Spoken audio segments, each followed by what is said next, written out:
Jangan lupa like, komen, dan subscribe channel YouTube TVRI Bengkulu, serta nyalakan lonceng notifikasinya.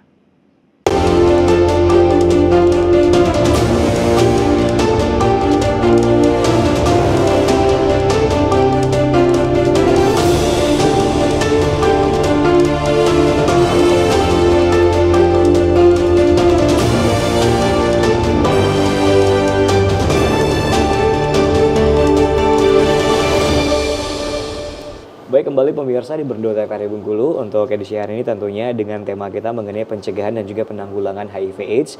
Dengan narasumber kita ada Bapak Ruslian selaku Kabid P2P Dinkes Provinsi Bengkulu dan juga ada Ibu Ana Mareta selaku penggiat sosialnya.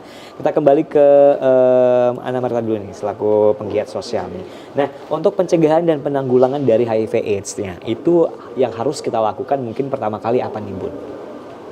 Pencegahan dan juga penanggulangan HIV/AIDS. Nah, untuk mencegah agar tidak tersebarnya lebih luas untuk HIV/AIDS ini dan penanggulangannya ini apa yang harus kita lakukan, Bu? Ya baik, terima kasih. Kalau saya dan anak-anak yang banyak itu, saya punya gerombolan. Iya. Anak-anak itu, anak-anak sehat, pinter-pinter, partnernya Bapak. Kita tuh di hulu, di hulunya. Kalau Bapak di hilir. Oke. Bapak ini dinas kesehatan rumah sakit itu nerima barang jadi orang lah keno kalau bahasa Bengkulu, mungkin yang akan keno kata orang Bengkulu, tapi kami paling hulu. Kalau data Bapak 1000, stop batas 1000, kami harap, kami bilang jangan itu, jangan ini, kami tunjukkan ini bahaya, kalau kamu begini ini celakanya. Dan virus HIV itu tidak ada obatnya. Hanya meredam, jangan sampai berkembang biak. Jadi saya dengan anak-anak duta HIV bergandengan tangan, menyusup, masuk dengan mereka, berbicara dengan baik. Jangan sampai. Dan sekarang seleksi, itu mereka juga akan divisiti. Kan lucu nanti, duta HIV kena HIV. No, tidak bisa. Kalau dia terinfeksi kami obati, cepat kami tanggulangi. Jadi kami itu bagian hulu. Kami kan bukan urusan yang ngobati, tapi kami mencegah orang. Ibu-ibu, misalkan pengajian, ibu-ibu PKK, kami semua ajak bicara. Nah, untuk cara pencegahannya seperti apa, Bu? Pencegahannya, payah ya. Kita kolaborasi dengan para ustadz. Yang mencegah tadi, kami dulunya mencegah, ibarat air bah tuh, ya jangan sampai kebobolan lah. Ya. Beda kalau Bapak ini, kalau kasarnya itu ya, kalau dulu saya pernah dikirimi orang kondom 3.000. Kan gak etis. Karena memang waktu itu di KPA. Tapi sekarang tidak ada lagi. Tinggal caranya itu ngebendung dengan iman. Dengan perkataan. Hei, itu tidak baik. Hei, itu celaka. Yang celaka sekarang, laki-laki itu alangkah banyak tulang lunak. Banyak itulah penyebab dari dulu. Berpura-pura laki-laki tapi LSL, gay, transgender, makanya LGBT itu di situ. Oke, baik. Nah, tapi setahu saya Bunda, kalau semisalnya orang yang melakukan tes untuk yang namanya HIV/AIDS, itu memang mereka kalau dari ada komunitas ya atau apa gitu namanya, itu mereka setelah mereka tes itu mereka dapat kondom gratis gitu. Enggak, bener nggak sih itu? Enggak. Sebenarnya kondom tuh gini ya. Saya pernah nanya dengan Menteri Kesehatan waktu itu, istrinya Ibu Nafsemboy. Bu, kenapa saya dikirimi kondom terus? Begini Mbak katanya, mereka zina tetaplah berzina mereka. Mereka tuh yang pezina, biar kamu ceramah gimana tetap berzina. Nah jangan sampai istri dan wanita-wanita yang lain yang dipakainya itu terkena dengan cara pakai kondom. Saya bilang bukannya agama, katanya kurang apa Nabi katanya. Tinggal lagi cara kita. Kalau dia mau kurang ajar dengan ya wanita, ya untuk ke istrinya mereka pakai kondom. Tapi kasar kalau misalkan saya di tiap bulan waktu itu dikasih 3.000, ya harus dilepas nanti kalau kadaluarsa. Beta.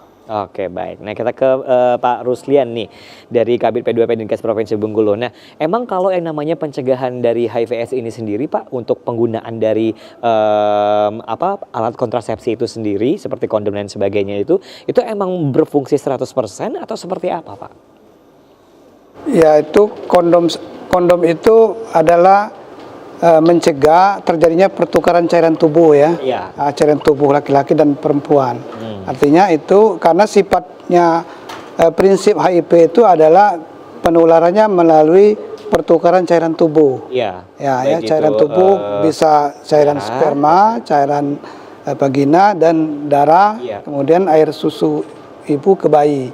Air liur bisa tidak? Air liur tidak Oke, ya. baik. Jadi tidak. Jadi cairan tubuh yang saya sebutkan tadi. Nah, tentu karena prinsipnya pertukaran cairan tubuh, jadi kondom sangat efektif ya untuk mencegah terjadinya penyakit infeksi seks, infeksi kelamin ya, IMS, infeksi menular seksual dan termasuk HIV. Oke, baik. Jadi kondom memang salah satu pencegah yang terbaik juga, Ya. ya kan? Oke, nah kemudian untuk pencegahan dan juga penanggulangan dari HIV/AIDS ini sendiri, Pak. Setelah kita tahu bahwa step by stepnya setiap tahunnya itu meningkat di Provinsi Bengkulu, apa yang dilakukan oleh Dinas Kesehatan saat ini? Ya, kita Dinas Kesehatan melalui jejaring kita ya, ada Dinas Kesehatan Kabupaten, Puskesmas ya.